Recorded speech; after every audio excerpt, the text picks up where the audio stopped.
Assalamualaikum warahmatullahi wabarakatuh, Ibu. Waalaikumsalam warahmatullahi wabarakatuh. Ibu, sebelumnya perkenalkan, nama saya Muhammad Ramadan. Saya mahasiswa dari Sekolah Tinggi Ilmu Kesehatan Sukabumi, program studi Sarjana Keperawatan, kelas RPL 3, Ibu. Iya. Ibu, di sini maksud tujuan kedatangan saya ke sini yaitu untuk memberikan edukasi mengenai gangguan reproduksi kanker serviks ya, Bu ya. Iya. Di sini untuk waktunya kurang lebih 10 menit, 10 sampai 15 ya. Apakah Ibu bersedia? Iya, bersedia. Baik Ibu, jika bersedia, ini ada leaflet untuk menambah pengetahuan Ibu juga ya nanti. Baik Bu, di sini saya akan menjelaskan mengenai diagnosa, mengenai pencegahan, tanda gejala dan penyebab dari kanker serviks itu sendiri. Iya. Sebelumnya, apakah Ibu pernah mendengar atau mengetahui mengenai kanker serviks itu ada masalahnya di mana sih gitu, atau tanda gejala yang Ibu ketahui gitu? Biasanya di sakit sekitar mulut rahim gitu biasanya. Oh iya. Ya betul ya Bu ya. Di sini saya akan menjelaskan dari mulai tes screening, diagnosa, lalu tanda gejala dan penyebab dan juga pencegahan dari kanker serviks ya Bu. Nah untuk di sini Ibu bisa dilihat ya, untuk diagnosa atau tes screening pertama itu biasanya yaitu untuk mengetahui dulu ya apakah ada atau tidaknya kanker serviks di dalam rahim seseorang. Yang pertama itu tes HPV. Nah di sini tuh untuk menganalisis ya Bu ya, mendeteksi ada gak sih dua keberadaan jenis HPV yang tidak normal. Nah, lalu ada juga namanya di sini untuk tes diagnosanya yang pertama yaitu namanya kolposkopi. Kolposkopi itu yaitu untuk mendapatkan gambaran yang lebih jelas tentang kondisi kanker serviks. Lalu ada juga namanya tes biopsi. Biopsi ini mengambil sampel jaringan untuk dideteksi di laboratorium untuk mengetahui apakah ada sel-sel yang abnormal dalam mulut rahim seseorang. Nah, lalu juga di sini ada tes untuk mendeteksi diagnosa lainnya ya Bu ya. Untuk tes diagnosa lainnya seperti tes darah, apakah nanti kankernya seorang telah menyebar gak nih kalau udah terdeteksi kanker. Lalu ada namanya sitoskopi, yaitu untuk mengecek ke daerah uretra atau kandung kemih. Lalu juga ada namanya proswaltopi, yaitu untuk mengecek area rektum apakah sudah menyebar ke area sana atau tidak. Yang terakhir ada tes pencitraan, apakah sudah menyebar ke area paru-paru atau menyebar ke area tubuh lainnya. Nah, lalu setelah itu di sini ada gejala ya Bu ya, tanda dan gejala dari kanker serviks. Nah, tanda gejala yang muncul itu biasanya bengkak pada satu kaki ya Bu ya. Lalu juga ada perdarahan abnormal dari vagina gitu ya pada saat masa haid atau setelah berhubungan seksual. Lalu di sini ada konstipasi kronis ya Bu ya. Jadi setelah BAB itu seperti masih ada yang tersisa gitu ya, tinja yang tersisa gitu ya. Jadi susah gitu, perasaannya seperti mengganjal.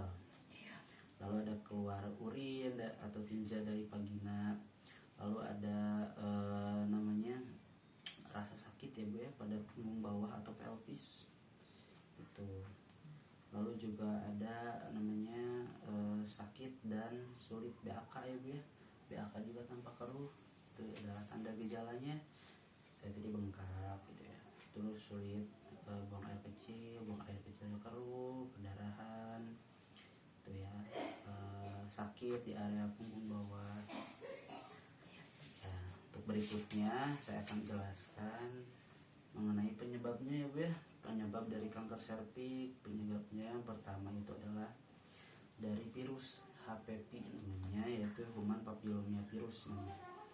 Nah biasanya ini terjadi ketika tidak sehat ya Bu ya, hubungan seksual tidak sehat. Itu biasanya menyerang ke 70%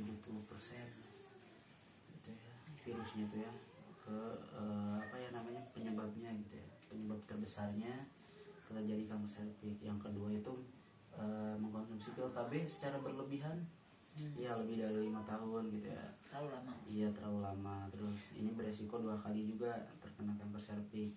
Lalu ada riwayat kehamilan, itu biasanya kehamilan yang umurnya kurang dari 17 tahun itu beresiko lebih tinggi 2 kali dari yang seseorang hamil di atas usia 20 ya Bu ya. Lalu juga ada gaya hidup ya Bu, tidak sehat gitu ya. Terus kayak merokok juga bisa jadi. Ini yang paling terakhir itu ada faktor genetik. Kanker itu kan biasa identik dengan faktor genetik ya Bu ya. Ya turunan 2-3 kali lebih beresiko kalau ini. Ya baik Bu, gimana tadi saya menjelaskannya terlalu berlebihan, terlalu cepat gitu atau tidak?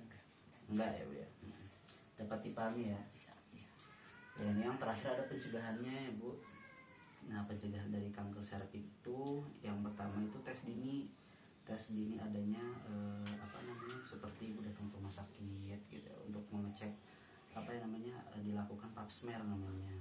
Nah di sini untuk mengetahui ini apakah ada yang aneh gitu ya atau enggak di area rahim gitu ya.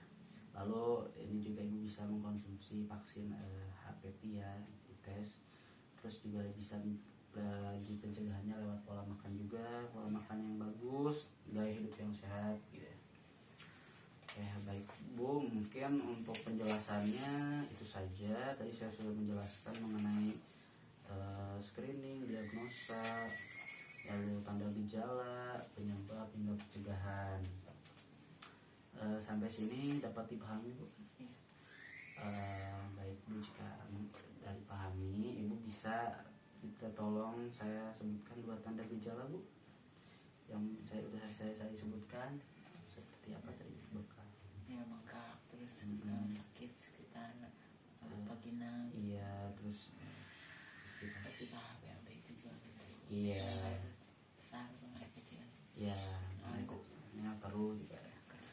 Terus ada sebutkan juga boleh Bu 2 penyebabnya Bu?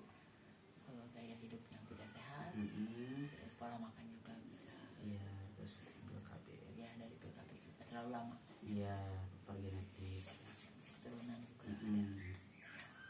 Ya, baik Bu, Ibu tadi sudah menjelaskan dengan bagus ya, tanda gejala, sudah menyimak juga dengan seksama ya. Mungkin dari saya dicukupkan sekian ya Bu ya untuk saat ini. Untuk berikutnya mungkin nanti saya akan menjelaskan lagi mengenai apa saja yang perlu diperhatikan ya Bu ya. Lalu saya akan menjelaskan di pertemuan berikutnya terkait stadium-stadiumnya juga. Untuk waktunya juga sama, mungkin 10-15 menit ya. Ibu untuk saat ini mungkin dicukupkan sekian ya Bu ya. Terima kasih atas waktunya. Saya izin pamit ya Bu ya. Ya baik. Terima kasih. Assalamualaikum warahmatullahi wabarakatuh. Waalaikumsalam. Ya.